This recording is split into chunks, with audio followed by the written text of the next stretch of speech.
भाई तान्या मित्तल ने अभी स्टैंड अप कॉमेडी वाले एक्ट में कहा कि मुझे यहां से ले जाइए आप, मैं थक गई हूं इस घर के अंदर। इससे पहले भी कई बार कहा है तान्या ने, लेकिन क्या आपको पता है कि बिग बॉस के घर के अंदर कुछ रूल्स होते हैं। यहां से ना तो निकलना आसान है, ना यहां पर आना आसान है। जी हाँ, सलमान खान का रियलिटी शो इतना आसान होता नहीं है। अगर आपको वाकई में यहां से बाहर जाना है तो आपको उसके लिए दो तरीके हैं। या तो आप जनता के वोट से एलिमिनेट होकर बाहर चले जा सकते हैं, या फिर अगर आप अपनी मर्जी से जाते हो तो फिर आपको जुर्माना भरना पड़ सकता है। मीडिया रिपोर्ट्स में क्लेम किया जाता है कि जुर्माना 2 करोड़ तक का हो सकता है। 2 करोड़ तक का। वैसे ये एक नहीं, ऐसे और भी कई सारे नियम हैं। तो दोस्त, तमाम ड्रामे के बाद 24 अगस्त को शुरू हुआ ये बिग बॉस सीजन 19 7 दिसंबर तक अपने फिनाले तक पहुंच गया। तो ऐसे में आपको कुछ नियम बताता हूं। सबसे पहला नियम ये कि आप लड़ाई नहीं लड़ सकते फिजिकल। जी हां, अशनूर कौर बाहर हुई थी क्योंकि उन्होंने इंटेंशनली तान्या मित्तल को हिट किया था। उमर रियाज इससे पहले बाहर हुए हैं, ओम जो बाबा थे वो भी बाहर हो गए थे। तमाम चीजों में एक सिंपल सा नियम ये कि हाथ नहीं उठा सकते। जबान से जितनी मर्जी लड़ो, जितना जो बोलना बोलियो, लेकिन भैया बाहर के अंदर आने के बाद हाथ नहीं उठा सकते। घर के बाहर से कॉन्टैक्ट दी एंड। जी हां, बिग बॉस के घर में आप जो भी करोगे उसकी तमाम इंफॉर्मेशन आपके घर वालों तक जाएगी, लेकिन आपके घर वालों की कोई भी इंफॉर्मेशन आपके पास नहीं आ सकती। आपका पूरा कॉन्टैक्ट तोड़ दिया जाता है।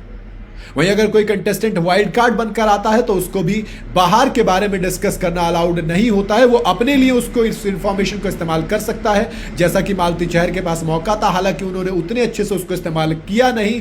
उन्होंने थोड़ी सी बाहर की चीजें बताई, बट पूरी तरीके से नहीं बताई। एक नियम यह भी होता है कि हिंदी में बात नहीं करनी है।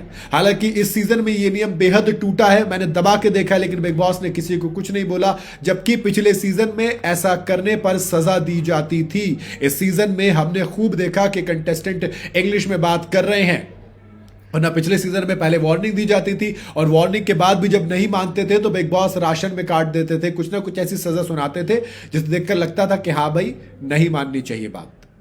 और आता है टास्क में पार्टिसिपेशन। बिग बॉस के घर में आपको जो वीकली टास्क मिलते हैं, हर एक टास्क में आपको पार्टिसिपेट करना ही होता है, चाहे आपकी मर्जी हो या ना हो।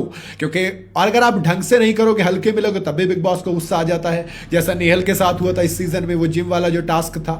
और अगर आप नहीं करोगे तो दोस्त, पता है बिग बॉस अगेन राशन से लेकर टास्क कैंसिल से लेकर कैप्टनसी से लेकर कुछ भी फैसला ले सकते हैं। आखिरी नियम जो सबसे इंपॉर्टेंट होता है वो ये होता है कि बिग बॉस के घर में जब आप एंट्री लेते हो तब आपसे एक कॉन्ट्रैक्ट साइन किया जाता है, जिसके अंदर तमाम चीजें लिखी होती है और इसी में यह भी लिखा होता है कि आप अपनी मर्जी से बाहर नहीं आ सकते। अगर आप आओगे तो आपको जुर्माना देना पड़ेगा, जिसे हम पैसे देके कहते हैं। आवेश पर यह आरोप लगा था कि आवेश दरबार अपनी मर्जी से पैसे देकर आए हैं, वो इविक्ट नहीं हुए हैं, तमाम चीजें लगी। हालांकि आवेश ने कहा कि भाई 50 लाख मिल रहे थे, 2 करोड़ मैं क्यों देता, पागल कुत्ते ने काटा है। तो दोस्त, ये सारी बात तान्या मित्तल कितना भी बोल दे कि मुझे ले चलो, मुझे जाना है बाहर, ऐसे नहीं आ जा सकते। आप अपनी मर्जी से बिग बॉस के घर में बिग बॉस के नियम चलते हैं। बाकी आपका क्या कहना है वो आप कमेंट में जरूर बताइएगा।